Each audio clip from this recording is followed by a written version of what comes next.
right, let's get started. Hello. Hello. Let's get started. Okay. Some of you decided to come back. Good. We'll see how it goes next week. I've posted the first homework, but ACCC is taking a little while to to activate the course website. It looks like this. Let's see.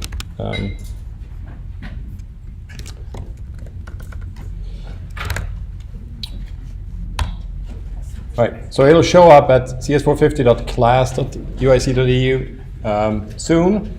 Homeworks will always show up here under assignments. And what we're doing is a command line email client. So I think you did some, excuse me, I think you did some web-related thing in 361. Was it a web server or web client or both? Web server. Okay, cool. Yeah, so it seemed a little dull to do another web thing, so we'll do email this time. Basically, you're given a bunch of little text files. Every file contains an email with a standard email formatting.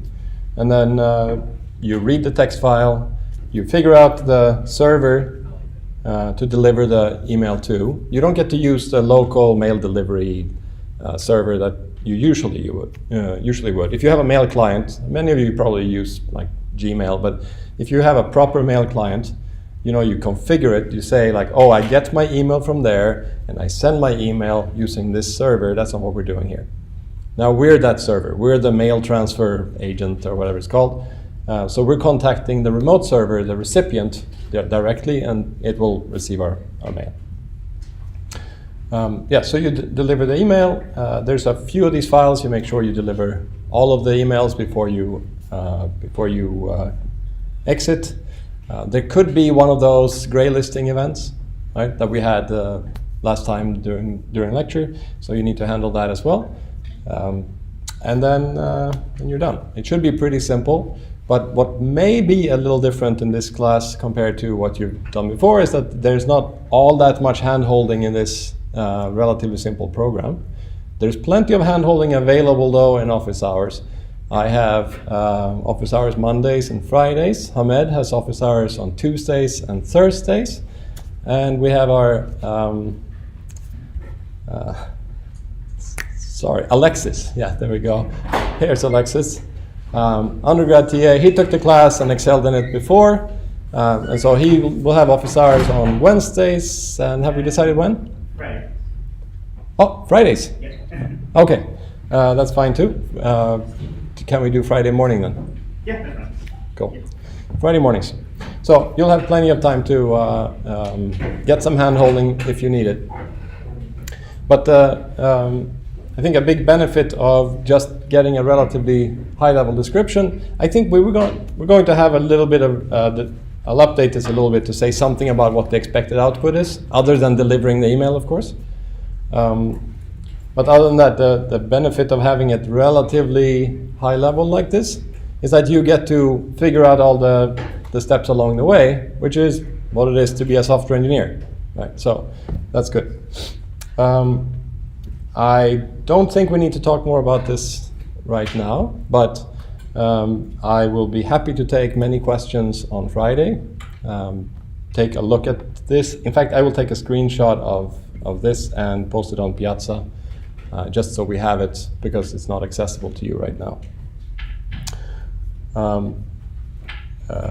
In general, I'm very open to discussing homework sort of things in class. I will probably demonstrate homework solutions after the due date, right after the due date, every time. And much of the class will be driven by these homeworks that we all struggle through.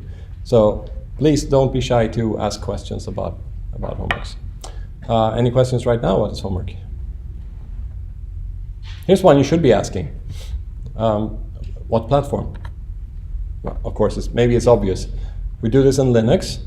I want you all to get a virtual machine. I will get you a VMware license. If you don't like VMware for whatever reason, you can use another virtual machine. There's no performance demands anywhere in this class. So you can use Box if you want. Box is a piece of crap, but some people like it. We have free licenses for VMware. It's better in my opinion. Or if you prefer, use native Linux on your machine. It's best if you use Ubuntu 18.04 because that's what we will be using when we grade. It could be that you have something that's slightly different if you use Fedora or something. That could get in the way, right? It's unlikely. Usually any Linux distribution will be just fine. But it'll be somewhat easier if you use Ubuntu 18.04. Like more guaranteed to be correct. Right, so I will ask our admin guy to give you all licenses after class. Other questions? If you don't have a laptop or a computer of your own, I don't recommend using the lab machines. We have this student lab, but it's only available every now and then. You can get a loaner laptop from the CS department. It's kind of a lame computer. It's not, it's not going to be any games on there, but it runs Linux. It's got everything you need. You just use it as long as it doesn't break. So everyone should be fine. Okay, so the topic of today, I think last time we talked basically mostly about what the class is. Today I want to talk about what is the internet. It's a whole lot of things.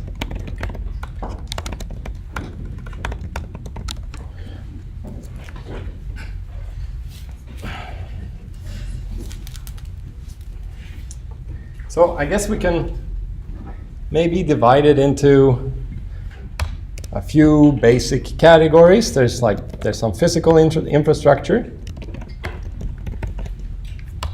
There's perhaps some concepts, right? There's some standards, very important. So that's probably the main thing. And there's some software.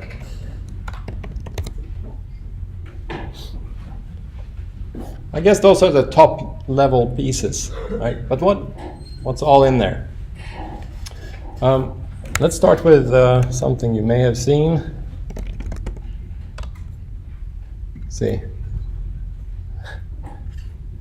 Oh, it's not even oh, there we go. Yeah, this is sort of where the term cloud started from. Maybe it's not even familiar anymore, but general idea of the internet, right? You have your computer, you connect it to something, and then there's all this good stuff in it, and that's where everything is, right? So the internet has all these applications running in it, right? It's not really how it is, but it's kind of a useful abstraction. You draw it as a cloud because you don't really know what it is, and sometimes you can connect from one machine through the cloud to another machine, but much of the time these days, it kind of seems like it's coming out of the cloud. It's not coming out of a machine, right? It's not your friend's server on the other side hosting a bunch of pirated movies, although sometimes it is.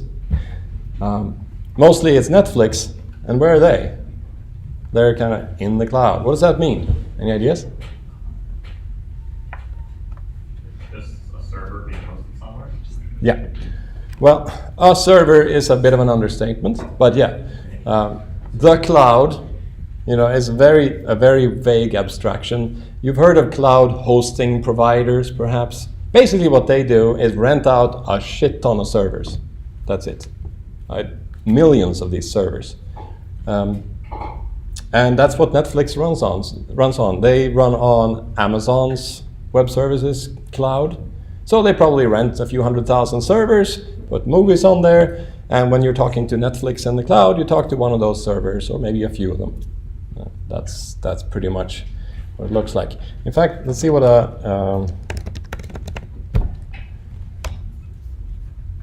it might look like. Probably something like this. Oh, come on. That looks a little idealized. That may not be a real picture. See if something is a little dirtier. Here. Okay. That's a likely look for a data center. A data center being a big warehouse full of computers, right? And lots of air conditioning, because they put out a lot of heat. So you'll have these racks. They're about this tall. You can put 42 thin little machines in each, one rack unit. Put lots of those in there, and then you put lots of those racks in a line, and then you put lots of lines in a huge warehouse, and there you go. That's a small part of the cloud. There's many of those all over the place. Well, probably on the order of a couple of hundred of big ones. Not all cloud service providers. There's all sorts of other like companies hosting their own, like Google would have a bunch of their own that they're not giving to others or renting out to others. But that's the general idea of the cloud, big warehouses full of servers. Okay, that's one part of the physical infrastructure. Let's see.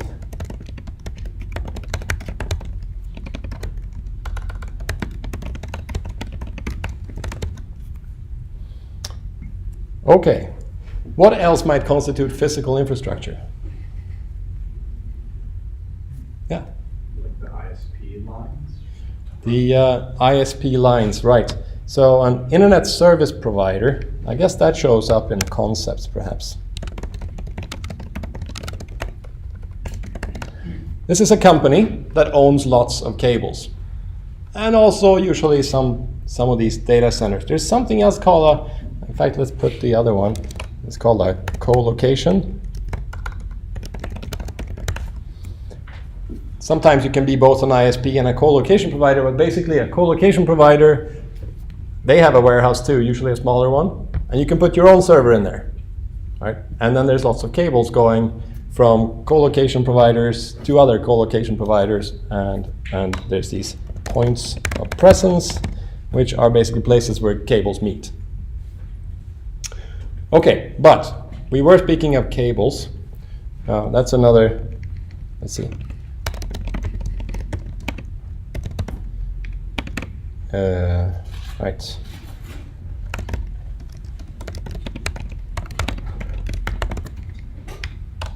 Okay.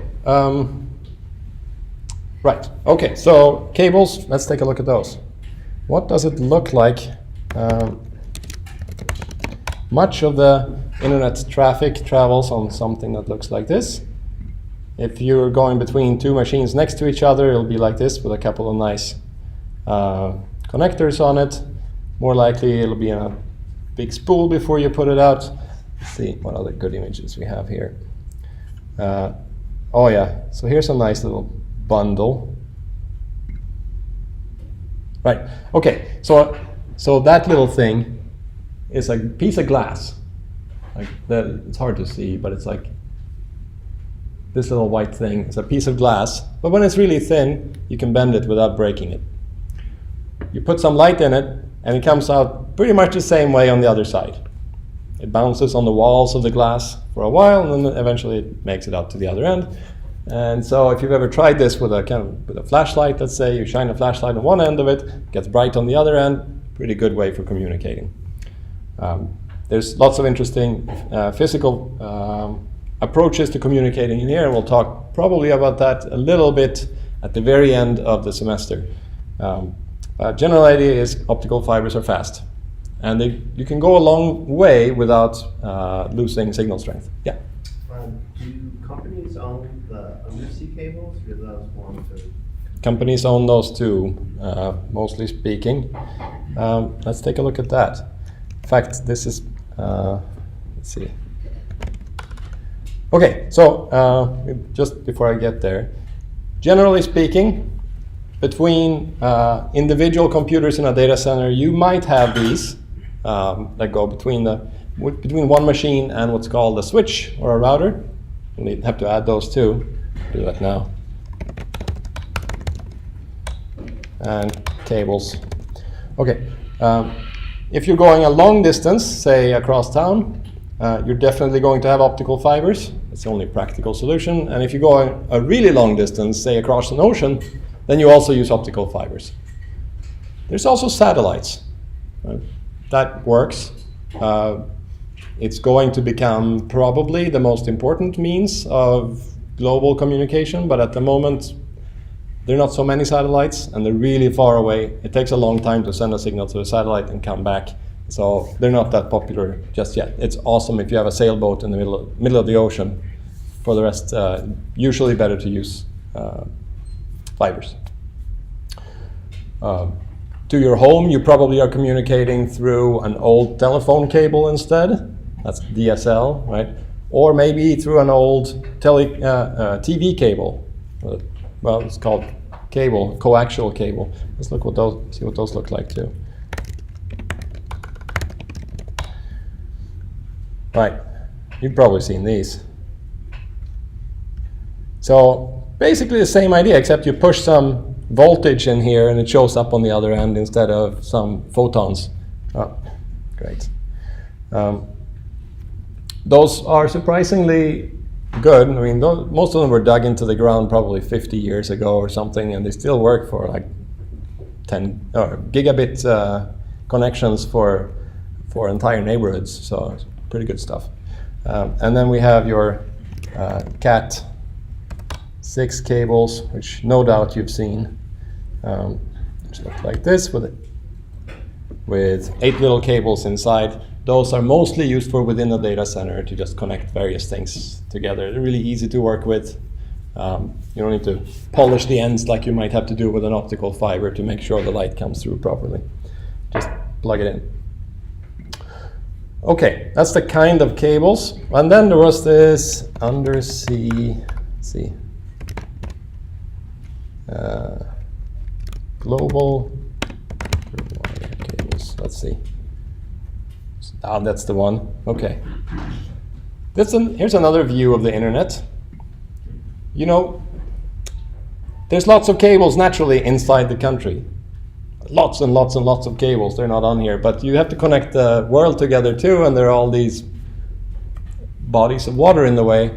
And so how do we connect them? Well, we lay a big fat cable, like from one place to another place. So you will have like from Boston or New York going over to the UK mostly, a whole bunch of these cables, because well, Europe to US, that's a big important communication line, but also to Asia, right?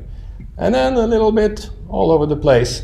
Anywhere basically that wants to have a good internet connection, they need to have an underwater cable. It's not going to work otherwise. You can't have a whole country depend on one geostationary satellite. The whole country will suffer. It's terrible. So you have to lay all these cables.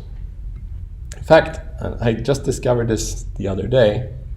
I was in Tahiti over the break, and I was snorkeling. No, I was scuba diving. Where was I? Here in Huahine. It's so small that you can't zoom in anymore. But basically, I was staying right there, right where that dot is, or right next to it, in an Airbnb. And then we went out with a boat, do some scuba diving with a guide, diving around, looking at pretty things, whatever. And there is this big fat pipe like this under the water. I was wondering, what is that? I was going to ask her what it is, but I forgot. But it went on forever. Right? And so we got home, and then I'm preparing for this class, and I pull up this map because I thought, well, I got to show you this map because it's pretty cool. And I said, oh, look at that. There's some undersea cables in Tahiti, and in fact, I was right there. That was the internet going to Huahine, or I guess they have one going. No, this is not a cable. This is some kind of. It looks like that's a cable too. So maybe they had 2 cables to that island. But in any case, I was right there, and it looked much like this. Let's see. See if we can find it. That. Almost exactly like that. I thought that was really awesome. So they're kind of thick. You know, what's actually in there is like less than a millimeter, or what is that? Like an 1/8 of an inch or something. Like a really small little glass fiber that carries all the internet you want. But the problem is, if you lay a cable like that, it could break. Right? There's there's fish out there that like to chew on things. Of course, they're not going to chew on that, but there's also boats that like to lay anchored. And that's a relatively common problem. You have a cruise ship, let's say, and the captain is drunk, which they often are, and they just decide to lay anchor because he doesn't want to drive anymore. And then they pull up the cable, and it happens like every year. Well, maybe not just cruise ships, but every now and then there's a cruise ship. I remember at some point, I think Iran lost connectivity entirely because they had two cables coming to them, and there was some embargo or whatever, they were not using the other. And there were actually two ships that lay anchor and two different cables and pulled them both at the same time, and it was just gone. I'm not entirely sure it was Iran. I don't remember the country now. We can dig it up if you need verification. So in any case, underwater cables, let's see. And so what do they look like in real life?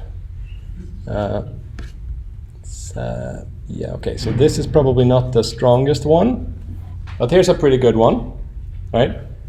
So looks like there's like 3 fibers in there, and then the rest is basically steel.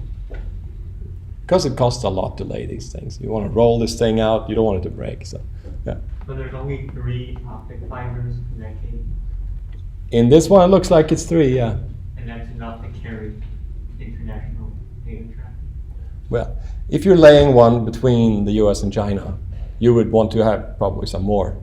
But in practice, it's kind of funny. You can put almost any amount of data you want in one of these fibers, because you blink a light, right? That's the general idea here.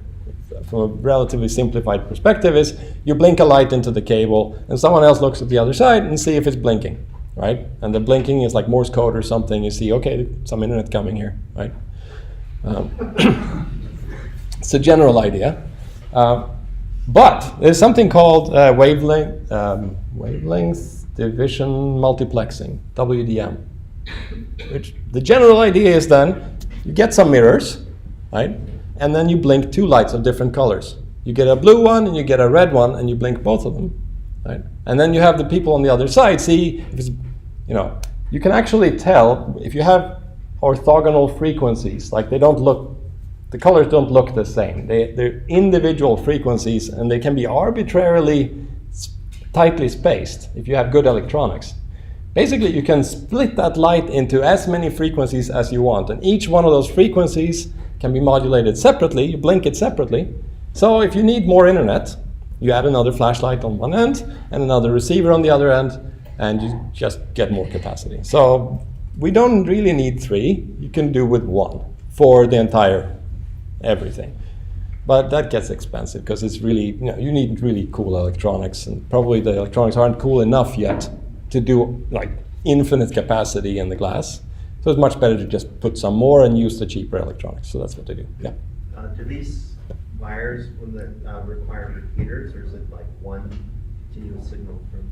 It depends a little bit, but I think attenuation is very low in a good quality optical fiber. So if you put in enough power, and it's not that much power, my impression is, but don't quote me on this, it goes all the way across the ocean. It's certainly not a problem within, say, the entire Chicago region is obvious. You don't do any amplification. In the old times where you used copper, then you had to have amplifiers along the way, which means you have to provide power to the amplifier, and it gets really complicated. So, yeah. What's on the receiving end? The huge receiving. Yeah, so basically from a simplified perspective, it'll be a light detector. And so it'll see like, is there light or is there not light? And then we can get into the physical layer a little later, but the general idea is that. Yeah. Right, okay, other questions on this? Well, now we know what cables look like. That's a good start. The copper cables, it's the same idea, but then you put some voltage on it, and then you remove some voltage, so now on the other end you have something that detects if there's some power coming, and then you're good. There's one more piece that we're missing, sort of for the connectivity aspect. It's not all cables, right? Sometimes it's antennas. So that's sort of the anti-cable. You have an antenna here, you have an antenna somewhere else, you jiggle some voltage in this antenna, the other antenna kind of jiggles along a little bit. That's the general principle. So the antennas, the receiving is the hard part. Sending is pretty easy. The receiving is the hard part because it's really low power, and you can still tell that it's kind of jiggling a little bit because someone's moving a lot over here. So you have, for the backhaul, which is what we're talking about mostly here, you have these directional antennas. You might see them sometimes. They look kind of like in fact, let's do that too. Those are not the ones I want. Oh yeah. So this is a nice one. Really high gain and directional antenna. If you see these base stations, cellular base stations, if they're kind of in a remote location, you might see a cellular base station that then has one of these to talk to its next hop. Right? It's just standing out there, it's got some power, it's receiving cell phone signals, and then it sends it off long distance with this thing. It's another receiver on the other end. It's the same idea. You can do that if you don't have too high capacity demands and if it's really expensive to put down a cable, which it often is. At least if there's like people and roads and stuff in the way. I saw some frowning faces here. You don't know what a cellular base station looks like, so sometimes they look like this. That's relatively common. What you really want to look for is this kind of antenna shape. So now we're talking about cell phones. Cell phones are not really the internet, but of course they are extremely common clients for the internet. So what you get with a cell phone is you talk to this other provider using some other protocol unrelated to the internet. It's an enormous network that has nothing to do with the internet, but it connects to the internet. It provides you connectivity to the internet through their large network. So maybe we should see what that looks like a little bit. We can talk about the modulation and stuff last week too, but you have these antennas. They're listening for cell phone signals. And then they need to deliver whatever bits come in through some backhaul, either a cable or one of those directional antennas to get around. Let's see. Who's seen base stations around town? Almost no one. That's pretty interesting. Sometimes they look like this. It could be that's why you missed them. They do these things. Just because they kind of look ugly, and so they try to make them fit in. Sometimes they don't work so well.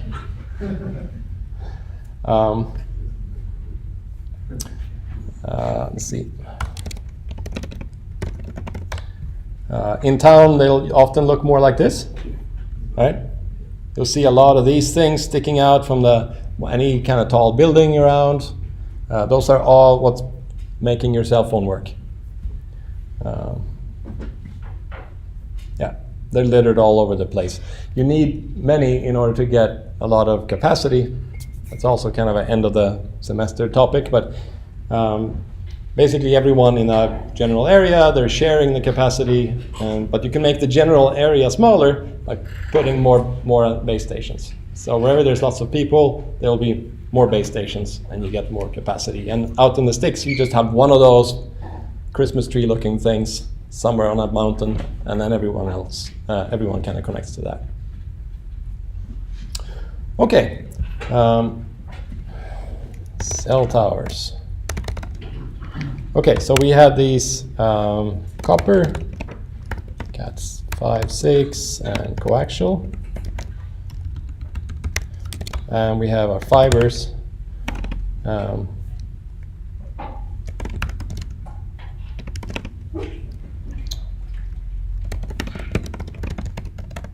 Okay. All right, but a cable doesn't do you much good. You need to have things on either end. Usually, unless you're in a data center and you have a server over there, or it's your laptop, you want to connect it to your home network, whatever. Usually the cables will be going, the long cables at least, will be going from one router or switch to another router or switch. See what they look like. Not like that.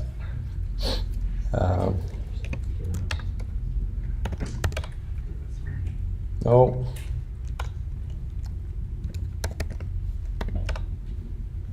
Okay, that's more like it. This is kind of typical for both for a switch and a router. We'll discuss the details about switches and routers later on, but the general idea is you connect a cable in here. This happens to be Cat6, Cat5 interfaces, also called Ethernet. Right? You connect the cable over here. In comes a packet into this thing. It receives the entire packet, and it decides like where it should send the packet next, and then it sends it out one of the other ports. That's all they do. A switch is one that looks at the Ethernet address. You remember from last lecture, in the beginning of the packet, is the destination next hop address. Right? These things don't have addresses. You can't send a packet to the switch. You send a packet, it gets to the switch because you sent it through the cable that goes to the switch. It doesn't need an address. But then the switch looks at the destination address and sees which port should it go out. That's a switch. And it has to remember for every port what addresses are on the other side of the port. So there can't be that many. You can't have the entire internet's MAC addresses on the other side of this switch, because it doesn't have enough memory for that. So usually it'll be on the order of hundreds, maybe thousands of machines that connect to a switch. And if you want more than that, you're going to have to aggregate things, and that's where the next layer, the internet layer, comes in, where you say, oh, the next hop should be a router, and the router will figure out where the next hop along the way for the destination is. A router looks the same, sometimes a little fewer ports because they need to do more work. And so there, the router will look not at the MAC address, because the router has an address, has a MAC address. It gets sent to the router unpacks it, throws away the MAC layer, the MAC header, Ethernet header, and looks at the next part, which is the Internet Protocol header, and it sees, oh, that destination address, well, it starts with 128. Right? So it has all these ports. A couple of them might lead to addresses that start with 128. Right? Maybe if it looks a little further on the address, it's 128.45. Maybe it knows exactly where to go. But it could also be that there's multiple next hops that go to the same destination. So the router will have to decide using a routing protocol. That's a sort of a standard. It communicates with a bunch of other routers, and they've sort of pre-agreed that this is the route we will follow to get to 128.45. And that's the route that you will follow for a different prefix. We'll talk about routing in great detail later on, but the general idea there is that the router is able to kind of aggregate large chunks of the internet into just a next hop. It doesn't need to worry about the specific IP address or the MAC address of the destination, that sort of thing, because these things change like all the time. Like there's probably 1 billion machines on the internet. You can imagine many of them go up and down all the time. Laptops move around, that sort of thing. So you couldn't possibly be tracking all of them on every router in the world. It's just not possible. So it kind of has an abstract view. Oh, yeah, that's UIC. UIC will be that way. Right? And if it's a simple router like at home, the router says, oh, that's not home, that's internet. Internet is that way. Simple decision. Okay, switches and routers. I have a question. Yeah. So how does the router in the first place know which way to go? Is it programmed? Yeah. So how does it learn about routes? That is a routing protocol's job. Basically, routers discover other router neighbors by sending a broadcast message saying, "Is anyone out there?" Right? Or they're configured to say, "That's the next hop." You may have configured, say, a gateway router on some occasion. Maybe someone recognizes this. That's a gateway router being like the default router. If you don't know anything, send it that way. Right? That's a common configuration. Or they can discover their neighbors. So now that they discover their neighbors, they say like, "Do you know where anything is?" Right? So yeah, I have like 15 dot everything. It's right there. So you tell all your other router friends that I'm one hop away from 15 dot anything, and then the next router will say I'm 2 hops away from 15 dot anything, and you always pick the next hop that is the smallest number of hops away, and then you have a general, an okay routing protocol. It doesn't work for the internet. That works for networks that belong to one organization. If it's multiple organizations, then you have contracts and stuff too. And so we'll talk about that in much more detail later. But you might have a connection to your neighbor, like you put an Ethernet cable to your neighbor's router. That's fine. That's how it should be. And then you have an internet provider who you pay. So now you want to send a packet to your neighbor's neighbor. Technically, it'd be much better to send it to the neighbor and then off to the next neighbor, right? But legally or like, not politically, but like in terms of politeness, let's say, it's not quite right. If the neighbor hasn't agreed that he will transit traffic for you, he will forward traffic to other neighbors, you really shouldn't be using his network. Right? So that's nothing that a router can discover, like, oh, they're actually not that good friends. That's not how it works. Instead, you need to have explicit sort of contractual obligations in the routing protocol, and that's what the Border Gateway Protocol is for, BGP, which governs all of internet routing. There you say, they are my internet provider for these prefixes, and then follow that instead. BGP is kind of a mess, but that's because business is a mess. Like it's meant to be messy. It's not technically optimal, but you can make money, and that's also good. Okay, switches. Ethernet or link layer decisions.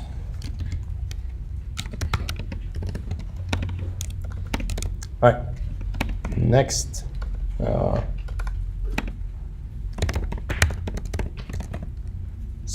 For some description of neighborhood, and then routers are global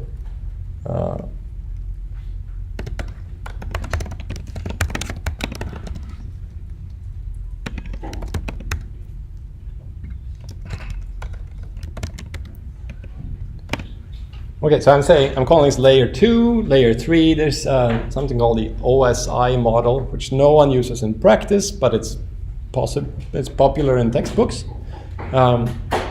where the MAC layer or the Ethernet is not just Ethernet. The link layer is number 2.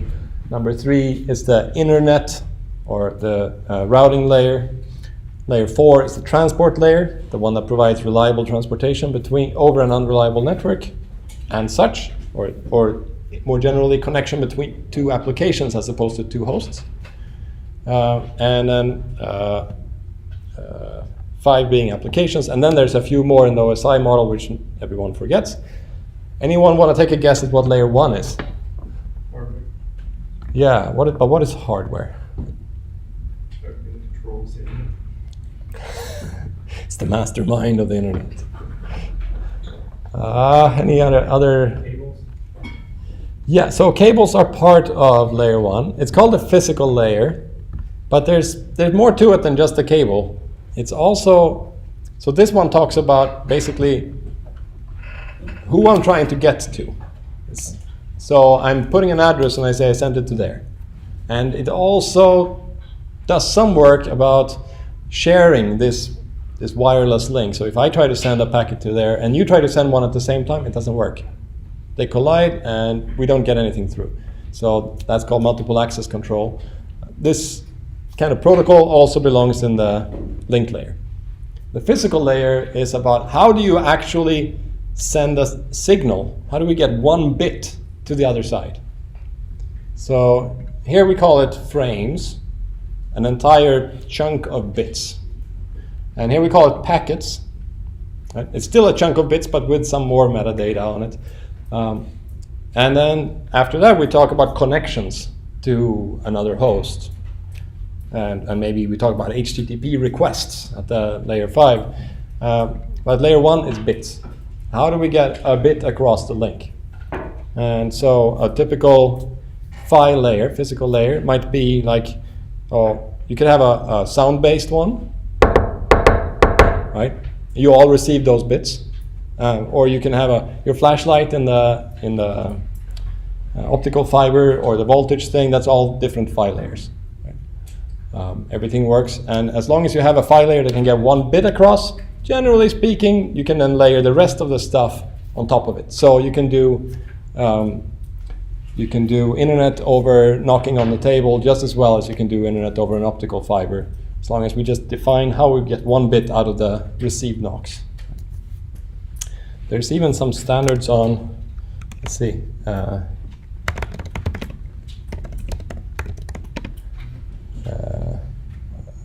RFC.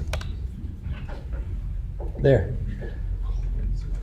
IP over avian carriers. So this is the Internet Protocol over Pigeon. Right?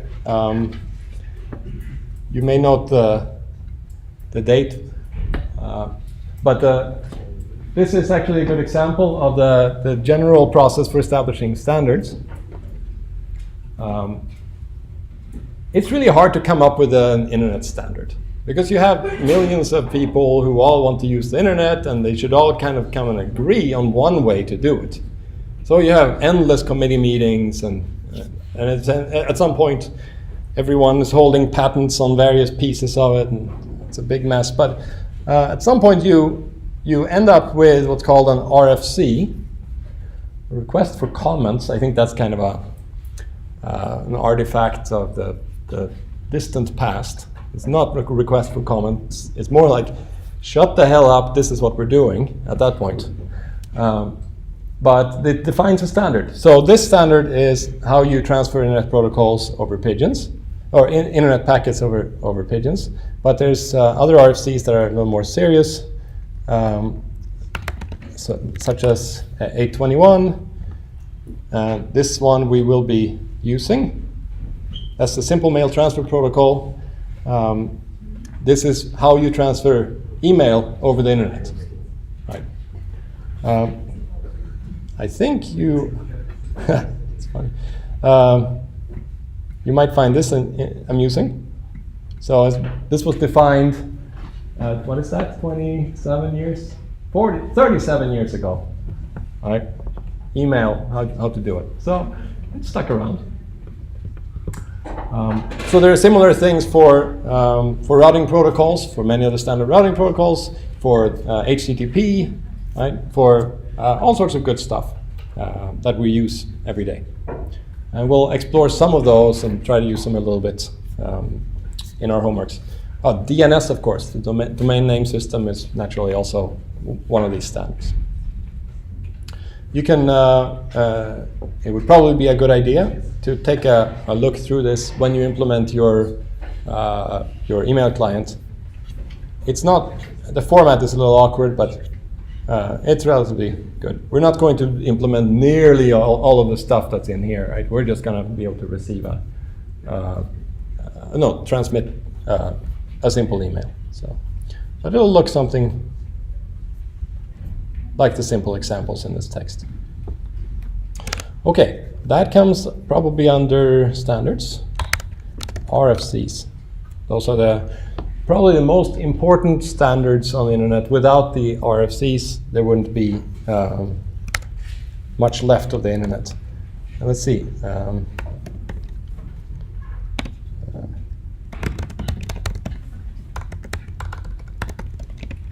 I forget the number now. Okay, this one's relatively important. The Internet Protocol. That's the one that specifies like the format of the addresses, like of your IP addresses, and then we have the TCP, the Transmission Control Protocol. This is the layer above. That's what we use for all reliable communication over the internet, essentially. And we'll learn about the details of this quite a bit later on. I guess we should, let's see. We have a few more minutes. I think we'll have to leave the history lessons for later. Let's see what else. Yeah. In terms of software, of course, if we ignore the applications, right? The main pieces of software out there are the routers. That's the kind of what ties everything together. And so various routing protocols, and then you have your typical application servers that, of course, without it, the internet wouldn't be all that much fun. So your web servers and such. But that's not really the internet. Those are users of the internet, I suppose. Okay, I think we have... okay, no, I wanted to do...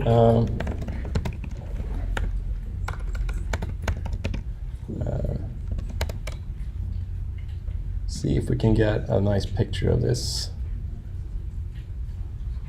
Okay, this is pretty good. There. Okay, yeah. Okay, so the internet has lots of these ISPs, internet service providers, kind of form the entire network. But sorry, can we talk after class? So the tier 1 ISPs are the ones that own these underwater cables. They go all over the world. Generally speaking, if you deliver a packet to a tier 1 ISP, they will take care of it, bring it almost all the way to the destination, and give it to one of their customers for final delivery, right?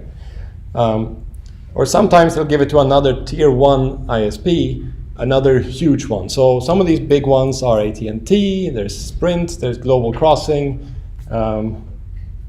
Those are the ones that come to mind. Something with a 3 in it. And then under that, you'll have smaller ISPs like, say, Comcast. They don't have a global spanning network. They might have a country spanning network. They take a packet from you as quickly as they can. They try to hand it over to someone else to bring it over to where you want it to go. Of course, if you're trying to talk to Netflix, it doesn't actually work that way, because Netflix will have something that's sitting on Comcast network already to get you the packet, get you the movie back at a good rate. But that's we'll talk about content delivery networks later on as well. Okay, so I guess actually let me see if I can get a better picture of this.